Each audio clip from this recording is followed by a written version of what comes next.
After the Spitak earthquake in 1988 and during the years of the Karabakh movement, active processes taking place in the Armenian religious landscape were distinguished by their diversity. During these years, along with the Armenian Apostolic Church, various religious confessions became more active, including Protestants. If, as a result of the Soviet atheist policy, religious organizations in the former Soviet Union countries, if, as a result of atheist policy of the former Soviet Union, religious organizations in the former Soviet Union republics were excluded from public life, the use of broad religious forms in everyday practice, and were marginalized, the collapse of the Soviet Union, as many researchers have pointed out, unexpectedly brought religion into the public sphere, and it is no accident that this period was called the Religious Renaissance. The purpose of this paper is to present how various religious Protestant denominations used the city in the period after the earthquake and during the years of independence of the Republic of Armenia, how the material and physical spaces of the city were transformed for their purposes, and what kind of tools are being used in order to ensure the continuity of their ecclesiastical life. These processes are represented in the report by the examples of two Protestant, particularly evangelical and Pentecostal churches. Number of rapidly spreading Protestant denominations in Armenia consider the post-earthquake period and the years of Karabakh movement as the starting point of their activity, when the influence of the Soviet power had weakened and the Armenian evangelical preachers from the United States, France, Canada, and Middle East, Russia, and from other countries arrived in Armenia to provide humanitarian assistance, to carry out charitable programs, to preaching the word of God, to spread the Protestant faith, and to build local churches and communities. The first wave started in the city of Yerevan.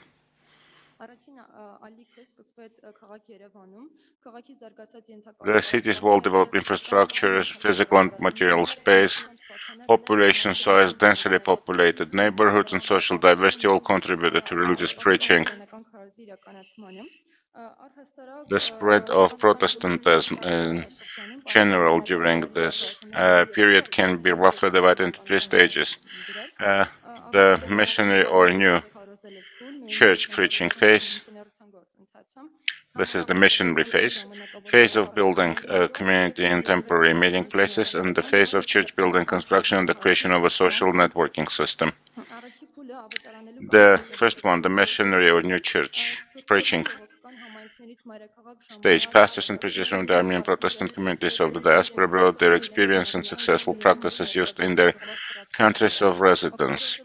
Using the material resources of the capital, missionary groups in various neighborhoods, parks, complexes, and other places organized various activities to spread the word of God, preach the new church, develop existing communities, and form new ones. One of such events was the screening of the film Jesus, which lasted for several years in all districts of Yerevan. All equipment for the screening of the film was provided by the Armenian Evangelical Community of USA. In parallel with the screening of the film, conversations were held with the audience, spiritual singing or hymns were sung, religious literature was distributed. As one of the local pastors of the Evangelical Church states, it was a unique opportunity. Hundreds of people gathered, and at the end of the movie, many were moved by the scenes and wanted to show their approach to Jesus Christ. We helped, we talked to them, we distributed religious literature, and many of them are the results or the fruits of these days.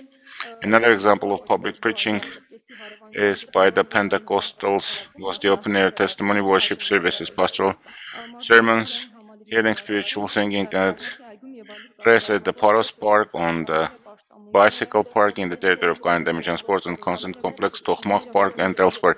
Believers participated in the events with their families, invited their acquaintances, listened to the testimonies of already repented members, visions and stories about their experiences of communicating with God.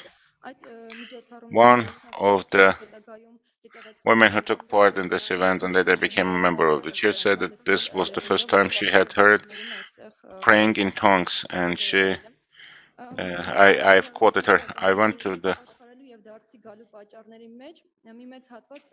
quoted here. Much of the evidence for testimonies and conversion in the 90s refer cases of being cured of severe mental and physical illnesses of themselves or their relatives. I came to faith when my son, who was born there, when there was an evangelization in Paris, we went there. God performed a miraculous healing during the prayer, and our faith becomes stronger when you Christ. We believed in the existence of God, but we had no intimacy with the Bible, and that was the reason for us to get closer to the gospel, the word of the gospel. So we continue to this day as one of the members of the Church of the Christians of Evangelical Faith in Yerevan, or Pentecostal Church. If in different forms of vernacular religiosity, the case of healing miracles request and connected with certain sacred places, in the Protestant churches, such phenomena is not connected with any place or different manifestation of folk religious customs. The gospel says everything is lawful for me, but everything is not useful for me. Everything is possible for me, but I should not be under control. Anything men should not be attached to idols. We have no connection with any place. Every miracle healing request takes place through the knowledge of God, through faith communication with God, prayers as a member of the Protestant. As Ranos Kharatian notes in her article, Religious Development at the beginning of the 21st century and related realities. In Armenia, the majority of the only Protestant followers rejected certain religious rites performed by the Armenian Apostolic Church, baby baptism, sacrifices, lighting candles, etc. And by their religious behavior, they hint at the fallacy of the teaching of the Armenian Apostolic Church and the clergy of this church, including the traditions of paying tribute to the preservation of folk customs during the church holidays. The second stage is building of a community in a temporary meeting places. In addition to the missionary work, we highlighted the issues of holding gatherings for the members of the community, the issues of strengthening relations with the members and preachers, and the pastoral class.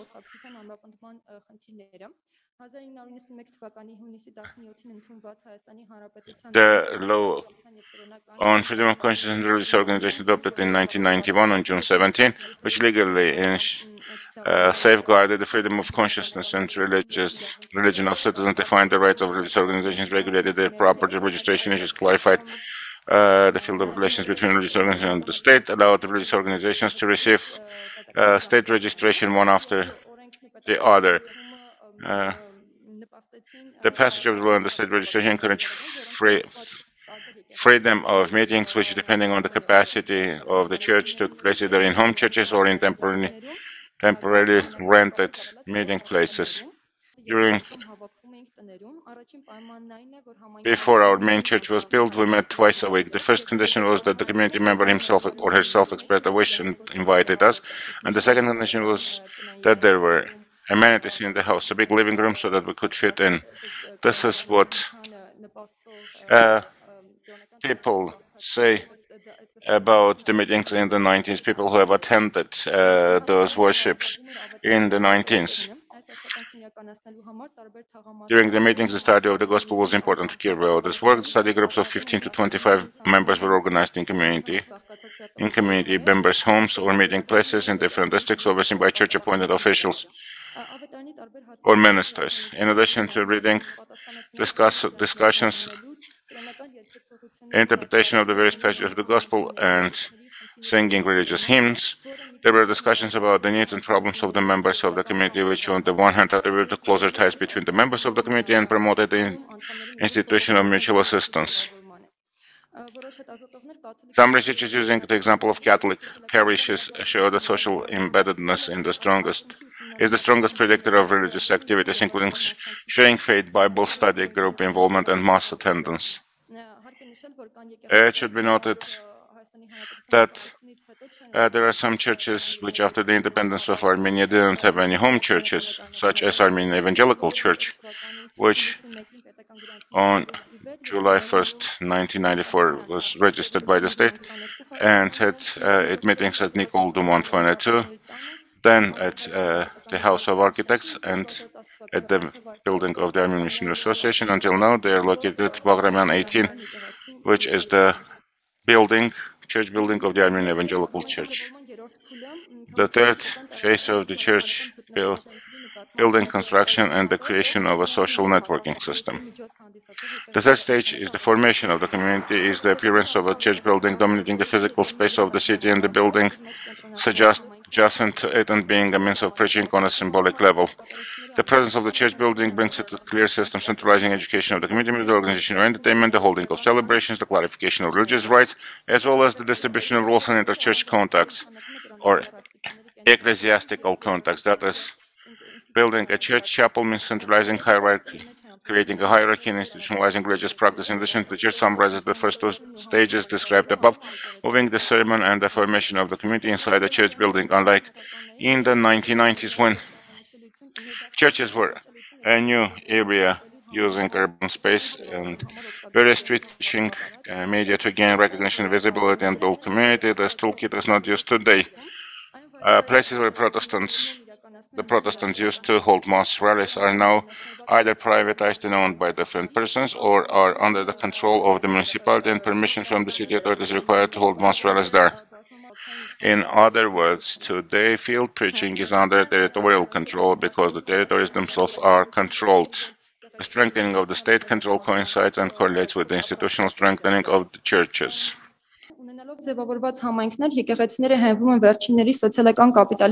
The current mechanism of religious preaching is different. Having established communities, the churches rely on the use of their social capital. First of all, during the sermons, the pastors urge the church members to invite their relatives, acquaintances, friends to the next service. Thus, it seems creating a religious network system. Members of the community conduct preach sermons, give their testimonies, prayers, prophecies, telling people about the present or the future, and also invite them to church holidays and Sunday services. In religious collective literature, social relations are characterized by the fact that they play a significant role in the process of propagation and preservation of new religious movements, sects, and the church. Community members point out that now the main thought, advice is the word of the gospel. Pentecostal churches, especially conservative Pentecostals, which encourage intermarriage within the community, thereby promote community continuity. On the one hand, we may say that inter-community marriages may lead to the marginalization of the community, but it also minimizes interaction with the worldly powers and with non-believers, and thus reduces the possibility of shrinking community. Besides, children who are born in the religious families usually formed through the inter-community marriages are usually brought up in the church, go through all stages of education, and after being baptized, become full members of the community. Another important characteristic is the presence of the churches in different administrative districts of the city. Thus, the presence of those churches Armenian Evangelical Church, in addition to the main church building on Bagramian, has churches in Shengavit and Malatia Sebastian administrative district. The Church of the Gospel Christians has meeting places in all administrative districts of Yerevan. It is the House of Hope in Shengavit. So the Pentecostal Church has also its presence in all districts of Yerevan. There are churches where community members from time to time gather at home as a remnant of the past to pray together for interpersonal communication, but this is a more specific approach than a common community outreach or church-dictated practice. When discussing the importance of the emergence of church buildings, it should also be noted the separation of churches from each other. Today, 67 religious organizations are officially registered in Armenia, including Apostolic, Catholic, ethnic minority churches, Protestant denominations, and religious charitable organizations. If the religious organizations of the Apostolic, Catholic, and national minorities of the Republic of Armenia are mostly registered under one name, in case of the Protestant denominations, they are varies. This phenomenon depends on the fact that many of the Protestant churches have separated from the original churches. The reasons for separation are different, such as theological differences, separation due to conservative modern disputes, or it's conservative liberal dispute and discourse. To this point belongs mainly the Pentecostal Church, which is officially registered in the form of more than 15 separate communities. On the other hand, presents the scale of the Pentecostal charismatic churches, which goes from hyper-hierarchical to hyper-marginalized. The modernity section within the church or the liberal section within the church often separates from the conservative church and forms a separate community or a church. It is also due to the pastor's desire to have their own church, which they interpret as given by their dream or vision. The separation of the pastors from the original church and the creation of a new church is accompanied by the realities of moving to a new area, performing under a separate name and building a church, for example. The first pastor of the Evangelical Church of Armenia, Levon Bardakchan, according to his vision, separate from the Evangelical Church of Armenia together with his devotees in 1994 in November 25, moving to Valash in 2012, founded the Evangelical Church of Yerevan, and he works separately. The discussion of church segregation in this report is so important that the tools used to build a community of religious preaching since the post-earthquake period and in post-Soviet Armenia are the same for some churches as they initially functioned as unified churches. Summing up the discussion of the practice of Protestant community formation during this study period, I should mention that I tried to show by the example of the city of Yerevan the initial mechanisms used by the church in the context of urban space changed over this time. So, you know that the Protestant churches are well known for their missionary practices, and we know that in Armenia, their spread in Armenia in the 19th century was done by the missionary organizations and individual missionaries. Institutional strengthening of the churches coincided with the strengthening of the state. Therefore, the religious practices have been concentrated within the church buildings. Today, these Protestant churches are well-established institutions, and they can ensure their continuity based on the use of social capital by involving new members through social networks. Thank you very much.